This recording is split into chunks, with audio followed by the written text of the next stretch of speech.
ভক্ত তো সদা সর্বদা ভগবানকে মনে করে, সদা সর্বদা ভক্ত ভগবানকে মনে করেন, ভগবানও ভক্তকে মনে করেন। তিনি ভক্তিপ্রিয় মাধব, ভক্তাধীন। ভক্তের জন্য তিনি কি না করতে পারেন। ভগবান কি বলছেন পার্টিকুলার কারো নাম নিয়ে বলছেন না। ভক্ত আমার মাতা পিতা, ভক্ত আমার গুরু, আর ভক্তই আমার নাম রেখেছেন বাঞ্ছা কল্পতরু।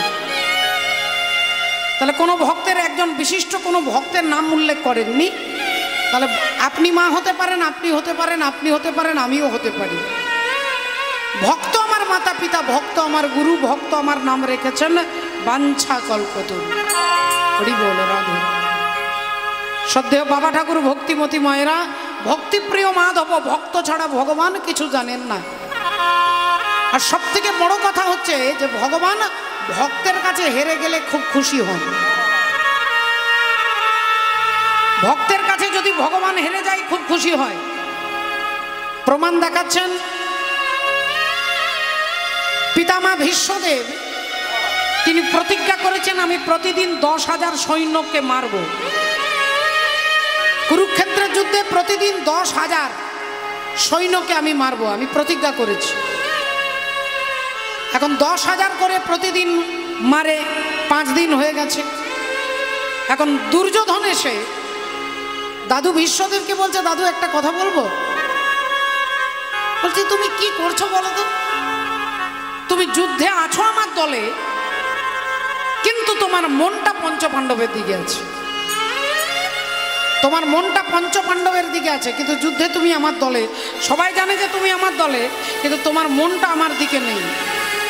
দাদু ভীষ্মদেব বললেন কেন? বললেন আমার এতগুলো লোক প্রতিদিন মারা যাচ্ছে, অথচ ওদের কোনো ভাই মারা যাচ্ছে না, একটা ভাইও ওদের মারা যাচ্ছে না। ভীষ্মদেব হাসছে আর বলছে যে পঞ্চপাণ্ডবকে এই জন্য মারা সম্ভব নয়, কারণ ওদের পাশে পরমাত্মা হরি দাঁড়িয়ে আছে। কালকে কাল, যে মহাকাল পরমাত্মা হরি, যিনি কালের কাল যার ইশারাতে নৃত্য করে, সেই ভগবান হরি তাদের পাশে আছে। তা ঠিক আছে, তুমি যখন এতগুলো কথা বললে, যাও আগামীকাল আমি পঞ্চপাণ্ডবকে মেরে ফেলবো। যাও, আমি প্রতিজ্ঞা করেছি, আমি প্রতিজ্ঞা করছি আগামী কালকের যুদ্ধে পঞ্চপাণ্ডবকে মেরে ফেলবো।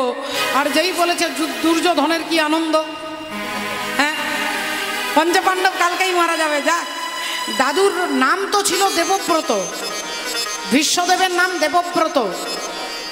বাবার বিবাহের জন্য নিজে বিয়ে করলেন না, বাবার সুখের জন্য নিজে কোনোদিন সিংহাসনে বসলেন না।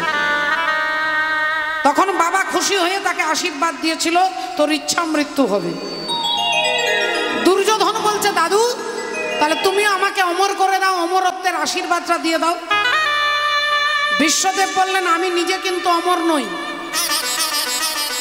আমার বাবা আমাকে আশীর্বাদ দিয়েছে, আমার ইচ্ছা মৃত্যু হবে। তা ঠিক আছে, তুমি যখন আশীর্বাদের কথা বললে, যাও আগামীকাল ভোর 3:30-র সময় তোমার স্ত্রী ভানুমতিকে আমার ঘরে পাঠিয়ে দেবে, ওকে এমন একটা আশীর্বাদ দেব, আর তাহলেই তোমার ইচ্ছাটা পূর্ণ হয়ে যাবে। দুর্যোধনের কি আনন্দ, ছুটতে ছুটতে যাচ্ছে, ছুটতে ছুটতে যাচ্ছে। ভানুমতিকে এসে বলছে আজকে ভোর 3:30-র সময় তুমি রেডি হয়ে থাকবে, দাদু ভীষ্মদেবের ঘরে যাবে, ভীষ্মদেব তোমাকে আশীর্বাদ দেবে, আর ওই আশীর্বাদটা দিলে আমার ইচ্ছেটা পূর্ণ হয়ে যাবে। দুজনের স্বামী স্ত্রীর খুব আনন্দ। এদিকে পঞ্চপাণ্ডব যুদ্ধের শেষে বসেছে এক জায়গায় বসে এমন সময় সহদেবকে বলছেন, ভাই তুই তো বিরাট বড় জ্যোতিষ, তুই বিরাট বড় জ্যোতিষ, তা দেখতো ভাই অঙ্ক করে দেখতো আগামী কালকের যুদ্ধের পরিণতিটা কি হবে। যুধিষ্ঠির, ভীম, অর্জুন, নকুল, সহদেব, এই সহদেব হচ্ছে বিরাট বড় জ্যোতিষী বাবা, বিশাল জ্যোতিষ। 27টা নক্ষত্রকে পেন্সিল দিয়ে এঁকেছেন। হরি বল রাম। অশ্বিনী, ভরণী, কৃত্তিকা, রোহিণী, মৃগশিরা, আদ্রা, পুনর্বসু, পুষ্যা, অশ্লেষা, মঘা, পূর্ব ফাল্গুনী, উত্তর ফাল্গুনী, হস্তা, চিত্রা, সাখী, বিশাখা, অনুরাধা, জ্যেষ্ঠা, মূলা, পূর্ব ভাদ্রপদ, উত্তর ভাদ্রপদ, শ্রবণা, ধনিষ্ঠা, শতভিষা, রেবতী, পূর্বষাঢ়া, উত্তরষাঢ়া। এই 27টা নক্ষত্রকে 27টা জায়গায় বসিয়ে অঙ্ক কষে ছক কষে সহদেব বার করলেন। কি ফলটা কি বেরোলো না, আগামীকাল কুরুক্ষেত্রের যুদ্ধে পঞ্চপাণ্ডবের মৃত্যু।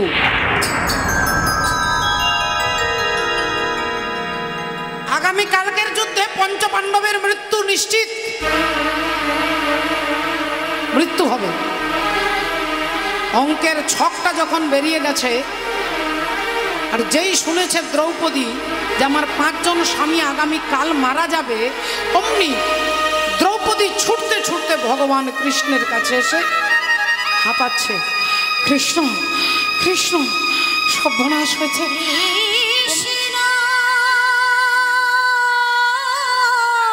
অন্তর্যামী ভগবান খুব ভালো করে জানে। মিষ্টি হাসছে, কি হয়েছে? কৃষ্ণ আগামীকালকের যুদ্ধে আমার 5 জন স্বামী সব মারা যাবে, কৃষ্ণ মারা যাবে, আগামীকালকের যুদ্ধে আমার স্বামীরা মারা যাবে।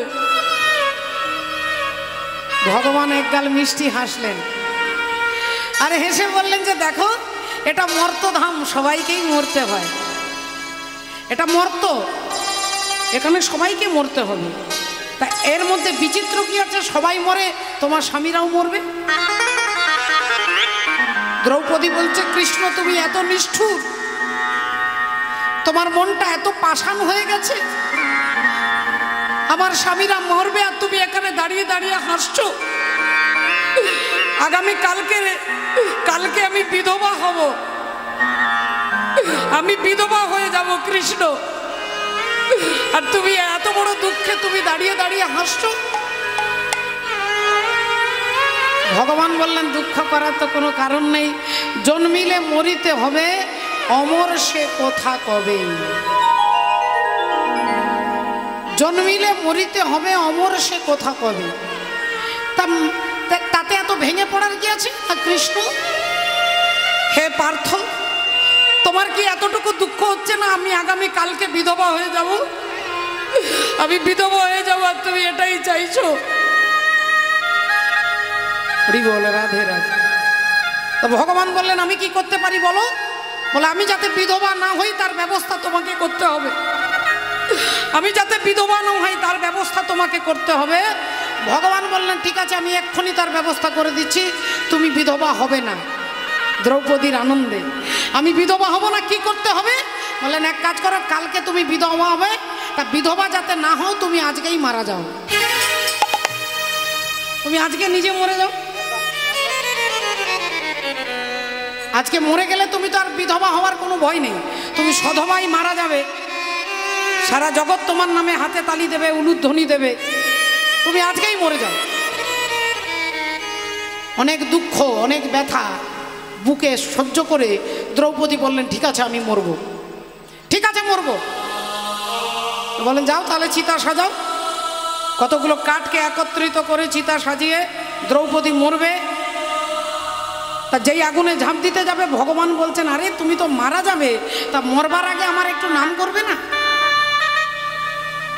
এক কাজ করো, তুমি আমার উত্তরীয়টা ধরো, উত্তরীয়টা ধরো। দ্রৌপদীকে ধরিয়েছে, এবার বলছে, তুমি আগে আগে যাও, আমি তোমার পেছনে পেছনে যাচ্ছি, এই অগ্নিটাকে 7 বার পরিক্রমণ করো, আমার নাম স্মরণ করতে করতে অগ্নি পরিক্রমণ করো। রাধে রাধে।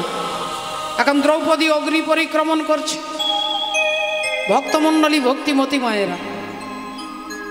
এখন দ্রৌপদী আছে আগে, আছে ভগবান পেছনে আছে।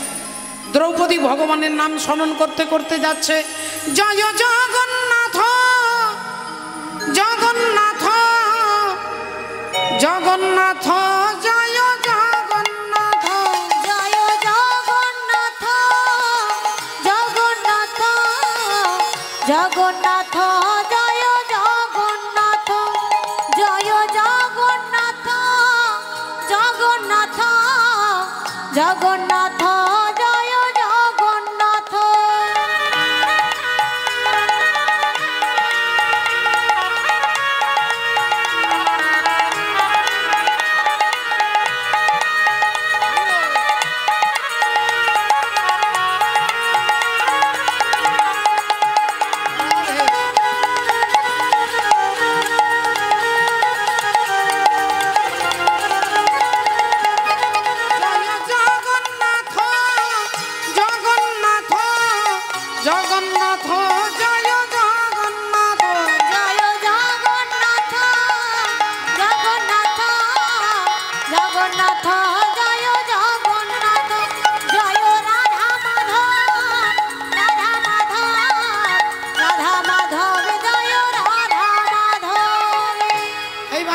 দ্রৌপদীর মুখ দিয়ে বেরিয়ে গেল একটা কথা, বললেন আমার যেটাতে ভালো হয় তুমি সেটাই করো, কিসে মোর হিত হয় তুমি জানো দয়াময়, আমার প্রভু আমি নই এক ভাবি আরেক হয়, কিসে আমার ভালো হবে তুমি করো। ভগবান বললেন হ্যাঁ, এতক্ষণ পরে তুমি যখন নিজের হিতের কথা যখন ভেবেছ, এবার ভগবান দাঁড়িয়ে গেলেন, দ্রৌপদী ঘুরতে ঘুরতে ভগবানের পিছনে হয়ে গেল, ভগবান আগে হয়ে গেলেন, দ্রৌপদী পিছনে হয়ে গেল। এইবার ভগবান হাঁটতে হাঁটতে যাচ্ছে কোথায় না দাদু ভীষ্মদেবের ঘর, ভীষ্মদেবের দরজার কাছে এসেছেন, এসে বললেন দ্রৌপদী তুমি তোমার দাদুর ঘরে ঢুকে যাও, তোমার দাদু অন্ধকার ঘরে একটা প্রদীপ জ্বালিয়ে চোখ বন্ধ করে বসে আছে, তুমি চুপি চুপি গিয়ে প্রণাম করবে, তোমাকে আশীর্বাদ করবে, আর আশীর্বাদটা নিয়ে চলে আসবে, কোনো কথা বলবে না।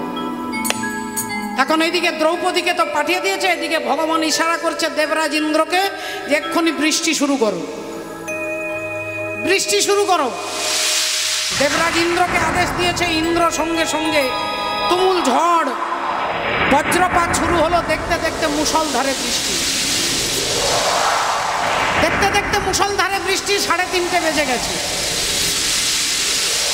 3:30 বেজে গেছে। এরপরে কি হবে?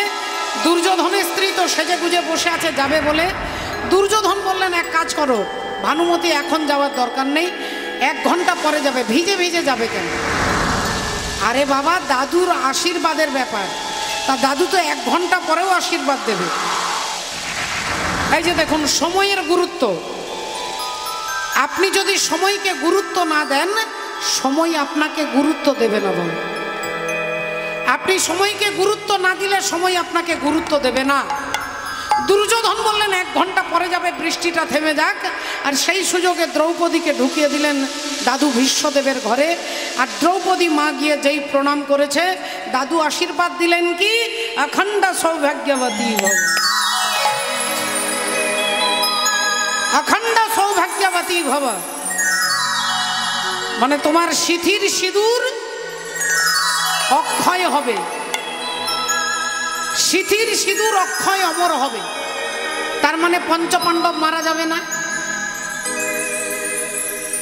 মারা গেলে তো সিথির সিঁদুর অক্ষয় হবে কি করে? তাহলে তোমার সিথির সিঁদুর অক্ষয় হবে, তার মানে তোমার স্বামীদের মৃত্যু হবে না। এখন যেই আশীর্বাদটা করেছে, মা দ্রৌপদী তো জানে যে একজন সতী নারী, একজন সতী নারীর সব থেকে বড় গয়নাটা হচ্ছে তার সিঁদুর, তাই তো নাকি মা? সতী নারীর সব থেকে দামি গয়না হচ্ছে সিঁদুর, এটা মা দ্রৌপদী বোঝে। যদিও এখনকার মায়েদের যদি শহরের দিকে দেখেন, দেখবেন মায়েদের বিয়ে হয়েছে সিঁদুর পরেওছে, কিন্তু মা বীরভূম রোড ছেড়ে দিয়ে বাঁকুড়া রোডে সিঁদুর পরে। এখন ভীষ্মদেব আশীর্বাদ দিয়েছে অখণ্ড সৌভাগ্যবতী ভব, আর অমনি দ্রৌপদী বলে উঠলেন দাদু তবে যেন তাই হয়। আর যেই বলেছে তাই হয়, অমনি ভীষ্মদেব চোখ খুলে তাকিয়ে বললেন একই দ্রৌপদী, তুমি কেন এসেছো? তুমি কি করে জানলে এখানে আসতে হবে? তুমি কি করে জানলে ভোর 3:30-র সময় আমি এই ঘরে থাকবো? তুমি কি করে জানলে যে আমি জেগে থাকবো? এইবার দ্রৌপদী ভাবছে এই রে, আমাকে তো কথা বলতে বারণ করেছে, এবার কি বলবো? বলে আমি কিছু জানি না, আমি কিছু জানি না, আমি কিছু জানি না, না আমি কিছু জানি না, আমি কিছু জানি না, না আমি কিছু জানি না। আরেকজন জানে গো আমি কিছু জানি না, আরেকজন জানে গো আমি কিছু জানি না, আরেকজন জানে গো আমি কিছু জানি না গো, আরেকজন জানে গো আমি কিছু জানি না গো, আরেকজন জানে গো আমি কিছু জানি না গো, আরেকজন জানে গো আমি কিছু জানি না, আমি কিছু জানি না, আমি না না আমি কিছু জানি না। আরেকজন আছে যে তোমার ঘরের দরজার বাইরে দাঁড়িয়ে আছে, যেই বলেছে ভীষ্মদেব পাগলের মতো ছুটছে, আর ছুটতে ছুটতে ছুটতে এসে দরজার কাছে যেই দাঁড়িয়েছে থমকে গেছে, চমকে গেছে, দেখছেন পরমাত্মা হরি দাঁড়িয়ে আছে। ভীষ্মদেবের চোখ দিয়ে দরদর করে জল পড়ছে, হাতগুলো কাঁপছে, কাঁপতে কাঁপতে বলছে ঠাকুর তুমি আমার ঘরের দরজার বাইরে দাঁড়িয়ে আছো,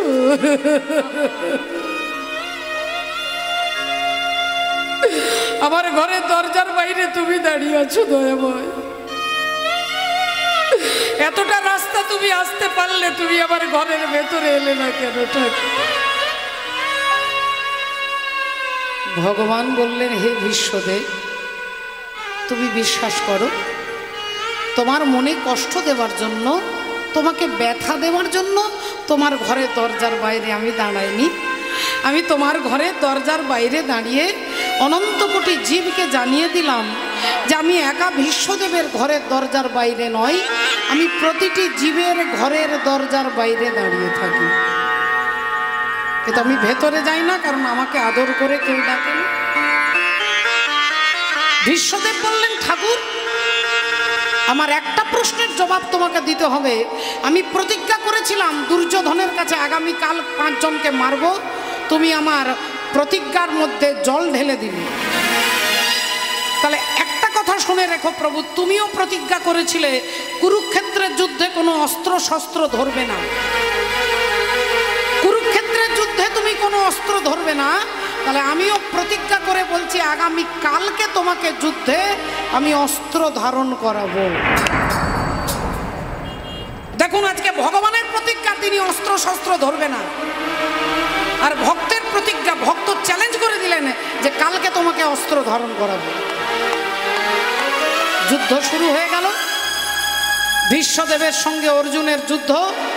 আজকে ভীষ্মদেব অর্জুনকে বাণ মারছেন, আর অর্জুন ভয়ে থরথর করে কাঁপছে, কিছুতেই পারছে না। আজকে ভয়ঙ্কর যুদ্ধ করছেন দাদু ভীষ্মদেব। একটা তীর হাতে নিয়ে অর্জুনের রথের চাকাটাকে লক্ষ্য করে তীরটাকে মেরেছে।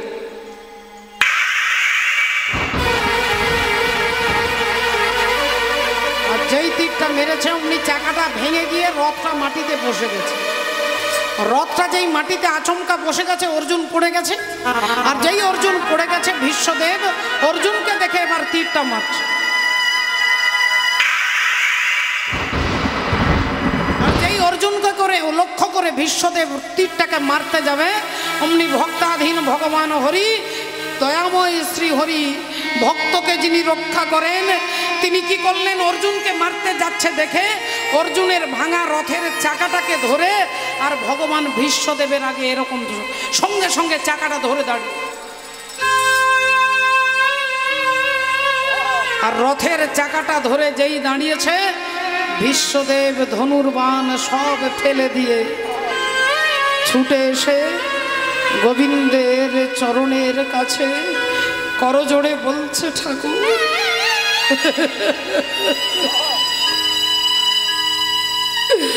তুমি আমার জন্য তোমার নিজের প্রতিজ্ঞাটাকে ভঙ্গ করে দিলে ঠাকুর। তুমি প্রতিজ্ঞা করেছিলে অস্ত্র ধরবে না, আমি প্রতিজ্ঞা করেছিলাম তোমাকে অস্ত্র ধরাবো। আমাকে জেতানোর জন্য তুমি নিজে হেরে গেলে ঠাকুর, তুমি নিজে হেরে গেলে। শুধু আমার প্রেস্টিজটাকে রক্ষা করবার জন্য তুমি তোমার সম্মানকে জলাঞ্জলি দিলে। তুমি আমার জন্য নিজে হেরে গেলে ঠাকুর। ভীষ্মদেবের চোখের জল ভগবান মুছিয়ে দিচ্ছে। ভীষ্মদেব বললেন, দয়াময়, এই সমাজ কি বলবে, মায়েরা কি বলবে, বাবারা কি বলবে? তুমি নিজের প্রতিজ্ঞা নিজে রাখতে পারলে না। তুমি কেমন ভগবান, নিজের প্রতিজ্ঞা নিজে রাখতে পারো না? সবাই বলবে না, তোমাকে প্রশ্ন করবে না, তোমার দিকে আঙ্গুল তুলবে না? ভগবান হাসছেন, বললেন, দেখো, যারা ভদ্র ব্যক্তি তারা বলে না বাবা, বলে না যে আমার বাপ এক আর আমার বাপ এক, আমার একটাই কথা, আমার বাপ একজন, আমার কথাও একজন। যদি এক বাপের বেটা হোস তাহলে তুই তোর কথা রাখবি, বলে না? তো ভগবান বললেন যে যারা ভদ্র মানুষ, যারা বলে, যারা আমার একটাই বাপ আর একটাই কথা, এ কথা সবাই বলে, কিন্তু আমি ভগবান, আমার বাবাও দুজন আর আমার কথাটাও দুজন, দুরকম কথা। আমার দুটো বাপ, আমি দুটো বাপের বেটা। আমাকে কেউ বলে নন্দের বেটা, কেউ বলে বসুদেবের বেটা, কেউ বলে যশোদার বেটা, কেউ বলে দেবকীর বেটা। তাহলে আমার বাবাও দুজন আর আমার কথাটাও দুজন। ভগবান হেসে দিলেন। ভক্তকে হার জিতিয়ে ভগবান আনন্দ পান। রাধে রাধে।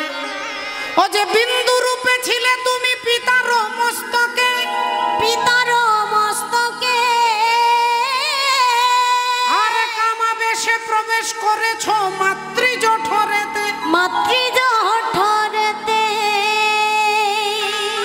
সবাই বলে আমি মায়ের গর্ভে ছিলাম, শাস্ত্র বলছে আমি আগে বাবার কাছে ছিলাম, আগে বাবার কাছে তারপরে মায়ের কাছে। বাবার কাছে কোথায় ছিলাম? বলে বিন্দু রূপে ছিলে তুমি পিতার মস্তকে আর কামাবেশে প্রবেশ করেছ মাতৃ জঠরেতে। সেথায় রজে আর বীর্যে মিশে একটা শেউল আকারে নিরাকারে আকার ধরেছ।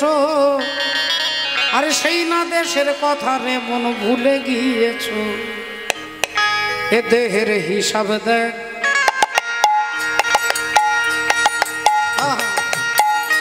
দেহের হিসাব দেখ, দেখ রে হিসাব দেখ। ও দেহের হিসাব দেখ, দেখ রে মানব জমিনে। দেহের হিসাব দেখ, দেখ রে মানব জমিনে। দেহের হিসাব দেখ, দেখ রে মানব জমিনে। গড়েছে তিন কারিগর, গড়েছে তিন কারিগর মিলে শহর টানা দিয়ে তিন গুণে। দেহের হিসাব দেখ, দেখ রে মানব জমিনে। দেহের হিসাব দেখ, দেখ রে মানব জমিনে। গড়েছে তিন কারিগর, তিন কারিগর, তিন কারিগর, তিন কারিগর। এই গোটা দেহটাকে তিনটে কারিগর, তিনটে ইঞ্জিনিয়ার তৈরি করেছে। আর সেই তিনটে ইঞ্জিনিয়ার কে? মা বলে, এক হচ্ছে মা বাবা ঈশ্বর, মা বাবা ঈশ্বর, মা বাবা ঈশ্বর, মা বাবা ঈশ্বর, মা বাবা ঈশ্বর। গড়েছে তিন কারিগর মিলে শহর টানা দিয়ে তিন গুণে। দেহের হিসাব দেখ, দেখ রে মানব জমিনে। দেহের হিসাব দেখ, দেখ রে মানব জমিনে।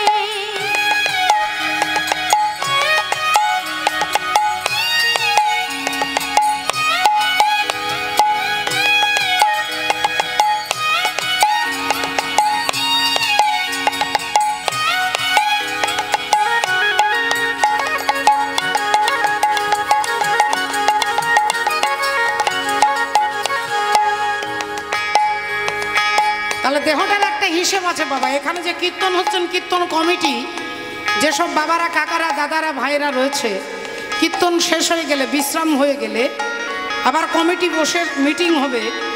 কত টাকা খরচা হলো, কত টাকা থাকলো, কত টাকা গেল, আগামী বছর কি হবে তার একটা আলোচনা হবে। তাহলে এই দেহটা একটা হিসেব আছে। দেহটার হিসেব কি না? বাবার কাছে পেয়েছি 4, মায়ের কাছে পেয়েছি 4, আর ভগবানের কাছে পেয়েছি 10। বাবার কাছে 4, মায়ের কাছে 4, আর ভগবানের কাছে 10। টোটাল করলে কত হবে মা? 18। 18। চূড়ার মধ্যে চূড়ামণি ব্রহ্ম পাশে স্থিতি, পাট মধ্যে মহাবিষ্ণু করেন বসতি, চক্ষুতে শ্রী কালাচাঁদ করিতেছে ধ্যান, নাসিকাতে নিত্যানন্দ করে মধুপান, কর্ণেতে চৈতন্য গোসাই হয়ে সাবধান, মুখেতে ভদ্রাক্ষ বসি 32 যোগান, জিহ্বাতে নারদ মুনি বাজাই কোন্দল, জিহ্বা নিচে বসে নদী গয়া গঙ্গা জল, আল জিহ্বায় সরস্বতী, বামেতে শ্রীদাম, কণ্ঠেতে শ্রী কানাই, বাহুতে বলরাম, হস্তেতে শ্রী গোবিন্দ দান অধিপতি, সপ্তদ্বীপে জগন্নাথ করেন বসতি, নাভিমূলে ব্রহ্মা সদা করিতেছে লীলা, লিঙ্গে মহাদেব বসি লয়ে চন্দ্রকলা, গুহ্যদ্বারে বসি আছে নাড়ুয়া গোপাল, কামিনীর সঙ্গে কেলি বড়ই রসাল, হাঁটুতে শক্তির স্থিতি বসুমতি পায়, 18 মোকাম তত্ত্ব শোনো সমুদায়, এই সব তত্ত্ব কথা যেই জন জানে, নরলোকে তুচ্ছ তারে দেবলোকে মানে। দেহের হিসাব দেখ, দেখ রে মানব জমিনে। দেহের হিসাব দেখ, দেখ রে মানব জমিনে। প্রথম মাসে ছিল তবে শুক্র শনিতময়,